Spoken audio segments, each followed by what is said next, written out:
Bibles with me to the book of Isaiah. Isaiah, and I'd like for you to pay close attention to three specific verses this morning. Isaiah chapter 29, verses 15 and 16. Isaiah chapter 29, verses 15 and 16. Then we're going to go to Isaiah 45 and verse 9 and 10. Isaiah 45 verses 9 and 10. And then the sermon will end at Isaiah 64 verse 8. One more time for emphasis, Isaiah 29 verses 15 and 16. Isaiah 45 verses 9 and 10. Then we're going to look at Isaiah 64 and verse 8. While you're finding those few scriptures, let me acknowledge that we ought to continue to pray for Sister Kathy Van and her family, Brother Still, his family, in the loss of their aunt, their relative.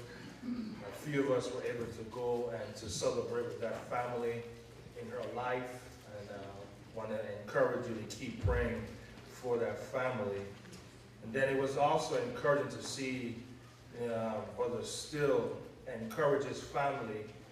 Not only did he bring the word of comfort, but he also officiated the whole process. And so I believe in giving honor and encouragement where that is necessary. And so as a family, let us encourage Brother Still. Let us give him a hand clap. Love the comfort.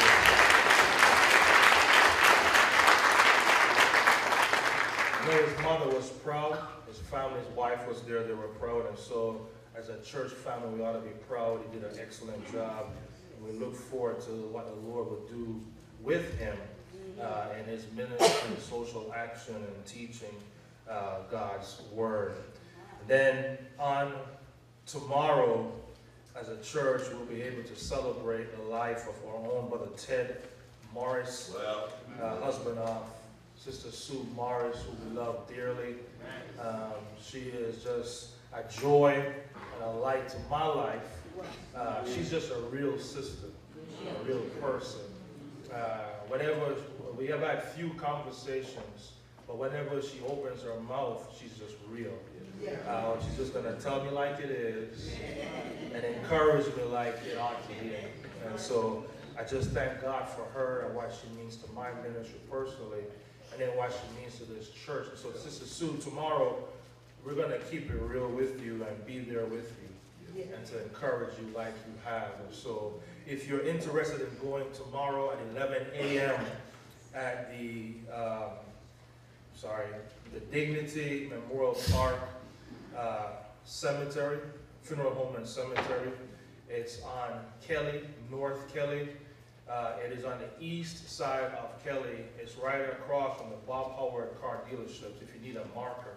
And so if you are interested in going, it's at, again, the Dignity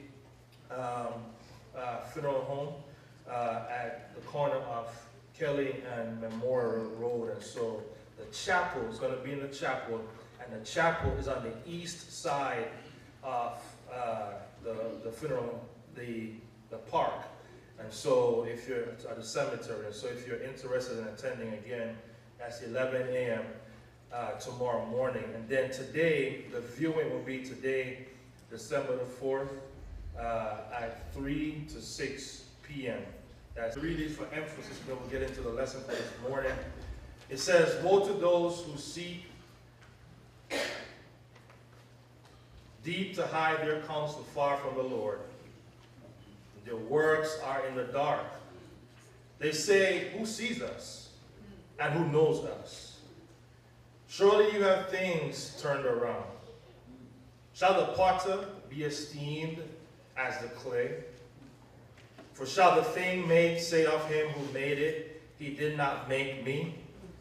Or shall the thing formed say of him who formed it, he has no understanding? Go now to chapter 45 and verse 9 with me.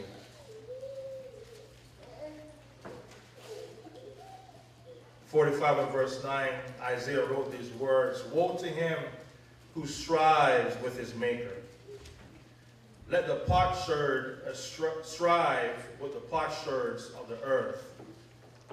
Shall the clay say to him who forms it, what are you making? Or shall your handiwork say, he has no hands? Woe to him who says to his father, what are you begetting? Or to the woman, what have you brought forth?" Go to chapter 64 and verse 8. I believe by now you see the theme as we read this together. Chapter 64 and verse 8 says, "But now, O Lord, you are our Father. We are the clay, and you our potter. And all we are the work of your hand." Let us look this morning. I don't know how many of you like theme parks. Anybody here like theme parks? Yes? No? Not really? And if you may not like theme parks, you may have been dragged to the theme park by your family, your grandkids, your nephews, your nieces, your cousins. Am I wrong? You may have been dragged to the theme park, and you may have gone on a ride. Now, I love the theme park. I could minus all the people. I just like to go on the rides. Anybody like to go on the rides? Sure. Yeah. Yeah, the first time I fell in love with the theme park was the merry-go-round. Right? Love the merry-go-round, and of course the Ferris wheel. I was little, you know, and after that I graduated from that. I went into the roller coaster. Right? Then I went from the roller coaster up, I don't know what it's called, but I love that ride where it slowly goes up to the top, and it just stops. And you know it's about to drop. And you're like, just do it. And you're counting too. You're thinking, man, when I was down on the ground, I knew it didn't take this long. And you're talking this thing through, and bam, it just dropped. All right. The roller coaster. If you just switch to the PowerPoint, please, Brother Wilson. All right. So I fell in love with my first love was, of course, the Ferris wheel, right? And I mentioned to you the merry-go-round. Some of you don't like the theme park, so you may have just done this on the Sandlot or the park. There you go. All right, Brother Ken. Right? So some of you could claim that, all right? You don't really like the theme park, you have memories. And it just seems like life, though, is like this, isn't it? It's like going around in circles, going up and down on a roller coaster. Never a dull moment, and sometimes you're so frantic and anxious, you want to get off the ride, right? Then sometimes I don't like this person. The person that controls the ride. Because it seems like those moments, especially I like the pirate ship. Y'all like the pirate ship? Yeah. I remember my last ride, Brother Overton, when he was going, rocking back and forth, and then he would go and he'd rock all the way over and just stop. I was screaming. I won't lie. I was screaming. And I just happened to look over at the controller because I knew when I was on the floor that it didn't go around all these times. Yeah. I counted it, so I knew I would be all right. But I looked at him, and he had this smirk on his face. And I wish I could get off the ride and just hurt him. But don't we do and feel that way sometimes in life? That while you're, whether it's the pirate ship you feel like you're on, or a roller coaster ride, or the merry-go-round, or whatever it is that causes you to be anxious, you look over at the controller of your life. and you're like, Lord, what are you doing? I saw somebody else, they've been this way, and they didn't go through this, so Lord, what are you doing? This morning, if you come with me to the text in the book of Isaiah, I want you to see that the children of Israel are on a different ride. They are on a ride that has to do with the potter's wheel. Yes. And I want you to see the imagery because it's significant. What we just read, Isaiah took them to what they're familiar with in a potter's house. And you see that God is saying, I'm working something out, but the children of Israel are on this wheel. And for them, it feels like they are on a roller coaster ride.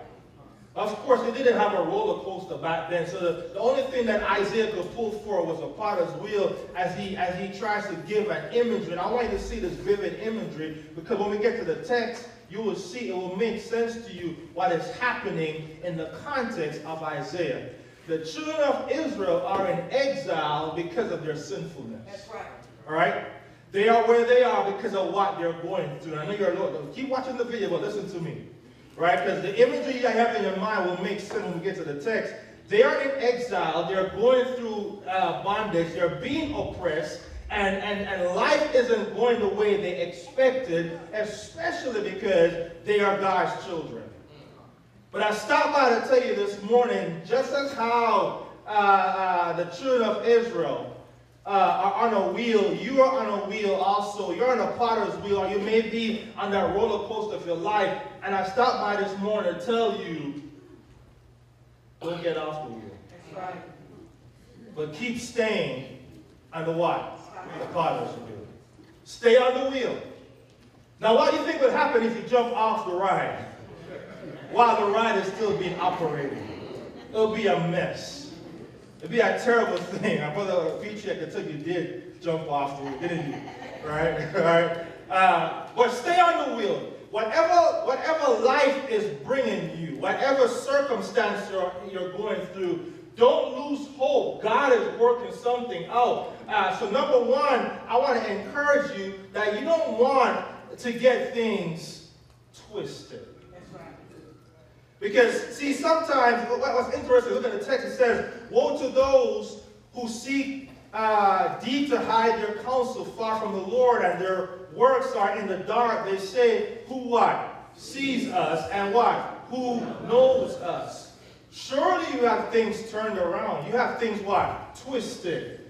Because in the text, what Isaiah is saying is, you and I are in exile, but you're blaming God for the circumstance. Have that happened to you before? Where the person you're dealing with messed things up. And they messed it up, and you're trying to help them, but they're blaming you for the circumstance. They're blaming you for the mess. They got it twisted. I think many times we get things twisted. God gives us free will to choose what we want to do in life. And when things don't go the way we think it should go, we feel like He doesn't love us. We feel like He is not present. We feel like He doesn't care. We blame God, and we don't take responsibility for the actions we did. That's right. So they got it twisted. They said, Lord, you're the reason why we're here. And God is saying, no, really, you're the reason. I told you way back in the book of Deuteronomy, if you choose life, you choose my law, you will prosper. You disobey my word, you will suffer. I believe many of us in this audience this morning are walking around suffering because we're not walking in God's covenant promises. And then because we're not walking in His covenant promises, then when He puts the punishment on us, we get upset with Him and we blame Him when things don't go right. And we can't blame God. We blame the preacher. We blame the leader. You blame your wife. You blame your husband. You blame your friend. You blame the sister that by fact you came in angry, and because the sister didn't shake your hand when she hugged somebody up and she missed you, you blame the sister. Because you're already angry, so you just keep blaming people. And what God is saying, it says, shall the potter be esteemed as the clay? In other words, God is saying, do you bring me down to your level? Then it says, for shall the thing made say of him who made it, he did not make me? Because sometimes, you may say, Brother Case, I don't say that, but sometimes in our actions we do.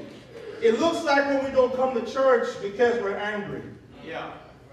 It looks like when we don't give because we're angry. Yeah. Never, let me say this to you, never did. How dare you? How dare we hold back worship from God because somebody else made us angry or because we messed up ourselves? It's not for us to bring God down. Don't leave the assembly. Don't walk away because you're angry because you messed up. And I know it's not easy. It's not easy sometimes owning up to your faults. It's not easy sometimes saying, hey, I've done wrong, I messed up, I lied, I did this, I did that, I should not have done it. It's not easy exposing yourself, but when you do, it's a blessing when God can heal you, because the only time healing comes is when there's true confession. Amen. So Israel would not confess. So instead they're pointing their fingers at God. They got it twisted. He says, he didn't make me, or shall the thing formed say to him who formed it, he has no understanding. God doesn't understand what I'm going through. This is my heart's desire, and it seems like he won't do it. He won't give me what I want. He won't help me with this. He won't do this for me. I've been praying for this. Anybody been praying for a minute, yet your prayer hasn't been answered?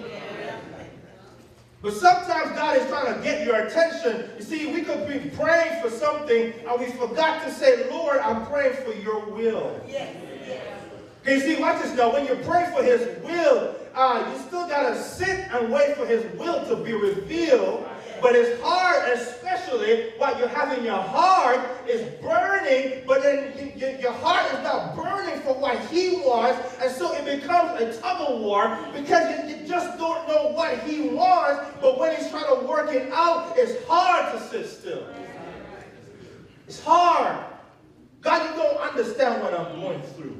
But I stopped by to tell you this morning that you got to understand, if you remember the imagery in the video, you saw in the video how she took that clay and she snapped it on the wheel. Y'all didn't see that? She put it right in the center. Don't you just love how God works? Yes. Because what he does is, he knows what he's doing. He takes you, a lump of clay, a vessel, and he puts you right in the center. God knows how to center your life. Yes. So he can't put you on the edge of the wheel and then try to mold you because it'll be wobbly. You'll be doing this. The problem is, God has centered us. We don't like where he has put us, so we try to go over here, and our lives look like this. We get marred and we're just wobbling like a wobblehead. We don't know what we're doing. We look crazy because God is trying to position you. And when God centers you, he gives you center, he gives you purpose, he gives you gravity. But when we walk away, when we try to get off the wheel, we make a mess of stuff. You all right this morning? And number two, you got to see in the text, I want you to see the taunting. Jumping ahead. Number two, you see the taunting. Look at Isaiah 45 verse 9. Isaiah 45 verse 9. It says, woe to him who strives with his maker. Let the potsherd strive with the potsherds of the earth. Now the question you may be asking is, what is a potsherd? A potsherd is simply broken pieces of pottery that are on the ground. We're going to come back to that. But I want you to see the imagery. He's saying, Isaiah is saying, understand your place when it comes to God. Because really the text is talking about God's sovereignty. We're going to see shortly. What he's saying is, you and I are just broken pieces. That's why I love what Paul said in 2 Corinthians 4, where it starts in verse 3. He said that we have that treasure in earthen vessels. We have the treasure, God's blessings, God's promises in these broken vases, these broken vases, these broken pitchers. We carry around the beauty of God in these broken potsherds. Wow. We're all broken. In other words, Isaiah is saying, see, first of all, understand where you are. That when you come before God, you and I are nothing. That's it. Right. That's right. We really are nothing. He is the maker, but he makes us something when we come into connection with him. When the potter gets a hold of us, he makes. So Isaiah is saying, first of all, bro, you need to understand who you be. Y'all all right this morning? And who we are, we're those potsherds. Broken pieces. But I'm coming back to that. Watch this now. Don't forget that. Matter of fact, you want to underline that. Underline the word posture. We're going to come back to that at the end of the sermon. But he says, shall the clay say to him who forms it, what are you making? Have you ever asked God before, Lord, what are you doing? Lord, what's this? What am I dealing with? Why now? Why this moment? Lord, what are you trying to do with my life? You ever been there before? Am I the only one? No. That question God's sovereignty? Because you had life pictured one way, but then now life is going another way. You had a list of what you wanted your boo to look like, but you look over right now your spouse and you're like, what did I do? No? All right, leave it alone. Leave it alone. Some of you did it. Some of you are guilty. All right? All right? Anyway, let me pray for you. All right? You got a dream job. But you end up working over here at this place that you're not making the pay you wanted. You're not living a lifestyle you expected. You wanted God to work things out. But here I am living in a place, in my mind, substandard. And you're like, God, what are you doing? Right. So you get to a place where you start to question God, and you question God, and look what it does. It leads to you taunting him. Look what it says. It says, or shall your handiwork say, he has what? No hands. That's deep. What would you do if you were a potter, working at a wheel, and the clay started talking to you? Do you see how ridiculous it even sounds to you? The clay starts to talk to you, and then starts to talk smack back at you. Man, you don't know what you're doing with me. You don't know what you're doing. I mean, that's like your hands, you ain't got no hands. Your hands can't do nothing. And then what if that clay just got up off the wheel and just walked away and said, man, whatever, I'm done with you. Now, it sounds funny. But isn't that what we do sometimes in our life? Or just get up and walk away from God. And you may not say that verbatim, but you say, Lord, you don't know what you're doing. You can't figure it out. It's just like in life, certain people just can't do certain things. It's like people try to do a certain thing, but they just can't get it right. Does that make sense? Yes. Right? And so, but look at this. It gets even further. It says this in verse 10. Woe to him who says to his father, what are you what? Begetting. Now you got to see what that looks like. Brother Overton, stand up real quick. Where's Kevin? Kevin. Little Kevin. Where's he? Man, you're tired. I can't see you. There you are. Look at him. See the semblance? Now look at this. That text is saying, woe to Kevin if he says to his father, man, what is this that you made? And then says to his mother, Mommy, what is this that you've made? See, it's not a, now watch this, you gotta see the picture. It's not a low self-esteem issue here. It's really insulting his person. Right. So look at what you have made. Look at what you have done, Father. Sometimes we ridicule and we taunt God, his personhood, his sovereignty, his godship, because you don't like where you are and what you look like, then you try to insult him by saying, look what you did. Yeah. And we know we do the same thing with our physical appearance. We say hurtful things like, I never want to be here anymore. I don't love you, Daddy. I don't love you, Mom. Because in the heat of the moment, you're angry, you're hurt, and you say mean things. And sometimes when life squeezes you, you lost somebody, you lost something, you don't like where you are, you end up turning to God and say, Lord, look what you made. Where your hands at, God? Now, what you don't know is, thank you, give him a love deposit. What you don't know is, this part 2 is hard because in chapter 45, if you read from verse 1, Sister Muse, the beautiful thing about this chapter is, which is what we struggle with, is this. What we don't know is that from verse 1, the whole chapter is dealing with a king called Cyrus. Right. Now, what God said to them in verse 1, I've raised up Cyrus to deliver you. Now, Brother Case, what's wrong with that? Remember, I told you they were in exile. Right. They were in slavery. Right. They were being oppressed. Right. Life was not going the way they wanted to go. God told them, I'm raising up Cyrus, I'm raising up a Gentile who will oppress you, but he's also your Savior. Yes. Preacher, what's the point? That sometimes, matter of fact, I told him to have a seat, but just stand up one more time. Brother Overton, Brother Overton. Where, is he baptizing? Well, I'm going to speak it like it should be. Brother Overton. All right? All right, so watch this. As a father, you have the sovereignty, the right to choose what's best for him. Right. Right. But he doesn't understand that. Especially when what daddy is doing and the person that daddy chooses to do it through happens to be the person he doesn't like. Yeah.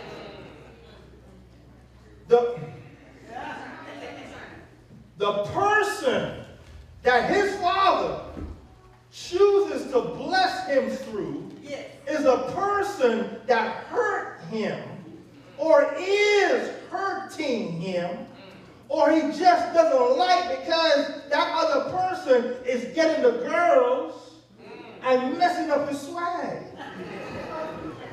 So why would my father invite him to the house for dinner when daddy don't know that he's married? Y'all not following the story, are you? Y'all, this makes sense to you? But his father invited over the young man. I'm trying to give you a relevant thing so y'all will follow me, so y'all can see that. But he has an intention because maybe in his mind, he wants that same young man that's messing up his swag to mentor him. That's right. Because he sees in that young man the potential that he wants his son to have to be the best athlete rather. Y'all see the picture? Right. Sometimes what God will do is use the person that you don't like, the person you won't forgive, the person you can't stand to draw the best out of you. And because you won't let him be God and let him do what he needs to do, you're walking around angry and ugly and being nasty. All right? You got to stay on the wheel. Yes. Got to stay on the wheel. Because what he's working out, you just don't see, you just don't like it, but he's saying, let me do what I do. That's right. So you know what Kevin needs to now do? You know what Kevin needs to do? He needs to learn how to trust his daddy. Yeah. So we get to the last verse. Watch this.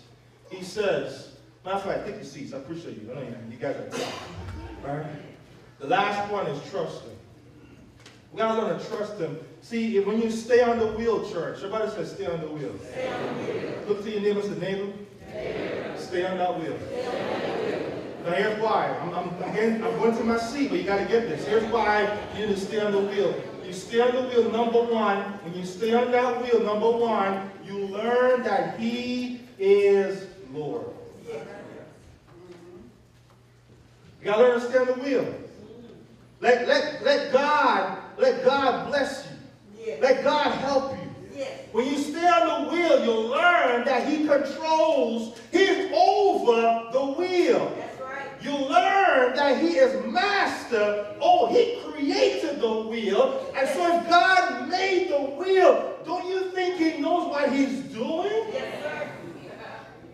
Matter of fact, he not only made the wheel, he knows how to pump that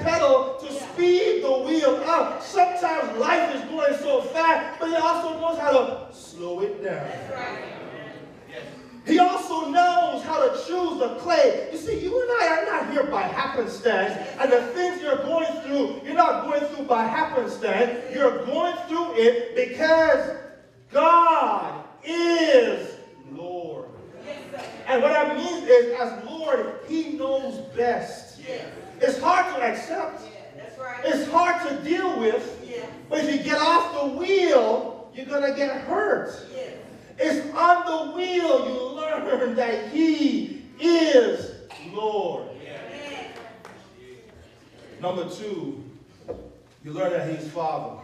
Yes. That's powerful because not only is He Lord of your life, not only does He control everything. Matter of fact, Paul says in the book of Romans 14, he says, whether we live or we die, we belong to the Lord. Right. At some point, all of us in this room are going to have to bow down to the King. That's right. Bow down and say, Lord, I recognize your power. Lord, I recognize who you are. That even if you don't give your life over to Him, I love the song where the buyers let us in. I give my what? I give myself away. See, that song is so powerful. You got to understand what it is saying. It's saying that, Lord, now I understand that you are the King of my life. Yes. That you control everything. You gotta see the picture. It's not like where you can just in your house or your apartment, you have control over your finances and your little square, whatever you have in your house, whatever you own, whatever car you own, that's your limit. Right. But with God, He owns everything. The cattle, Yes. the cat, everything, the air you breathe, He owns it. The money you spend, He owns it. The life He gave you, He owns it. Right. So we see Him as Lord. But it makes it even better, church, when we see Him as Father. Yes. Because it says, but you, O Lord, you are what? Our Father. What that says is we have a relationship with Him. Yes. It's not just He's just the potter and I'm the clay. I'm being molded and put over here on a shelf. Even in this imagery, it's limited. Even in this imagery, we don't really see. But what Isaiah is saying is, you have to see the picture that He is our Father.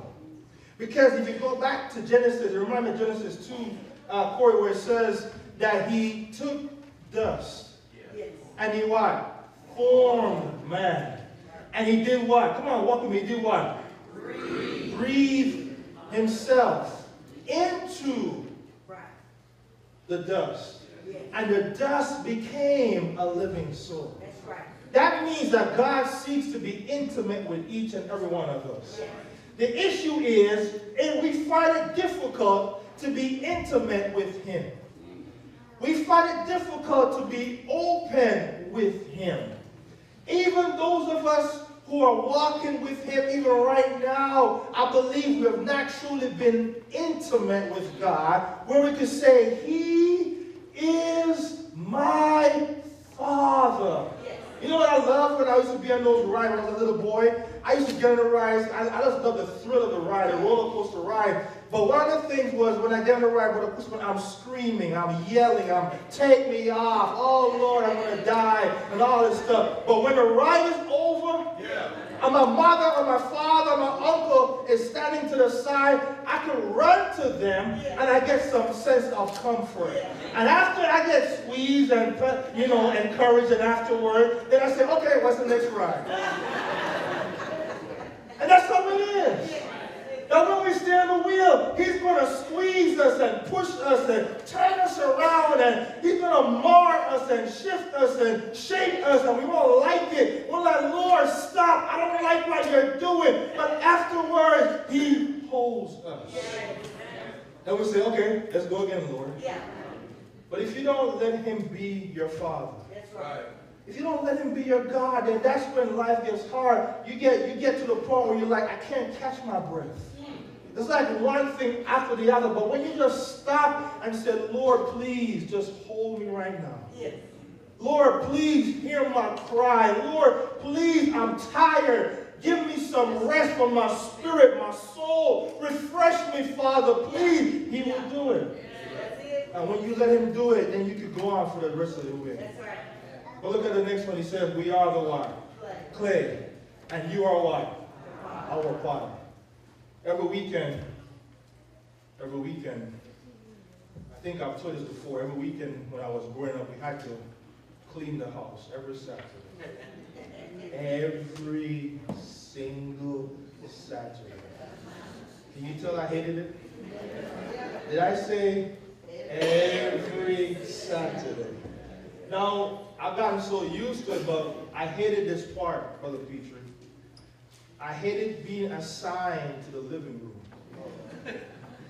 Not only was it too big, but it was where all my grandmother and my mother's figurines were. You know, statues of little people, little angels, little dogs, and little animals and stuff. I'm like, why do you buy these things? Well, I don't know why, Corey, but for some reason, even today, it's not as bad now as I'm older, but when I was younger, I got real nervous holding these things.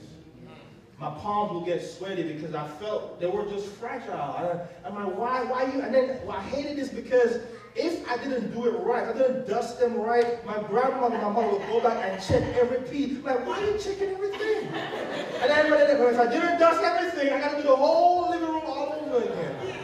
Yeah, so you can tell I hated Saturday morning.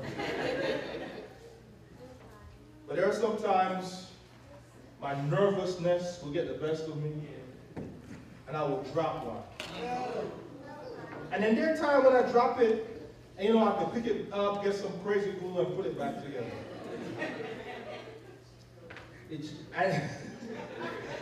But there's some time for the Christmas where I'll drop one, and one becomes many. And it'll be in like thousands of pieces. And I just look at it, and I know that there's no way I could put that back together. With all the crazy glue, as a matter of fact, forget the crazy glue, I just have an impatience. I don't want to put that back together, so what I'll do is, instinctively, I go get the dustpan, and I sweep it up in the dustpan, and put it in the trash. Then I take the yelling and the screaming, then I gotta save up my allowance money to buy another one, because I love my grandmother.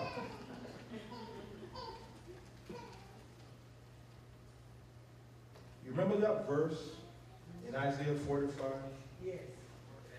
When it says potsherds talk to potsherds, Right. broken pieces talk to broken pieces. You know what I love about this picture? That no matter how many times we drop ourselves, and we shatter into a million pieces, Yeah. and when we just can't find the time and the patience and the energy and the crazy glue, if you will, to put us back together. That's it. And there are people who try to fix us, but they can't really fix us because even crazy glue, though it may hold us together, it still can fall apart. Because guess what? I could get broken again. Yes. I'm so glad that even when people, Brother Christmas, may look at me and see me as I'm done and take a dustpan and sweep me up and throw me in the trash, I'm just so glad. I stopped by to tell you this morning that there is one who will take the time. Yes, he will. And he is the potter of your life. Yes. That even when you may break yourself into a million pieces, and you're trying to fix yourself with your crazy glue, the love of God can glue you back together. The patience of God. God will look at you and sweep you in a dustpan and throw you out. He says that even though you are a potsherd, you have a place in my kingdom. Let me scoop you up. Let me put you on the wheel. Let me mold you and make you. But please, God's plea this morning to you is, please, my child, stay on the wheel. When you stay on the wheel, He will do with you what He needs to do. Yes, he will. That even when other people are handling you and they get nervous and you get nervous about your life, you don't need to be nervous. Let God take control of your life. And when He does, you will live life to the fullest. Like Jesus said, I came to give life and give it more abundantly. This is your time to have an abundant life. Stop walking around like a broken potsherd. You know what potsherds were used for? If you go to the book of Job, Job used a potsherd to scrape the sword, the pus. I don't know about you. I don't want to be some piece of scraping somebody else's life. I don't want a life where I don't want to be somebody else's leftover. I don't want to be somebody else's broken piece and fixing somebody else. I want to be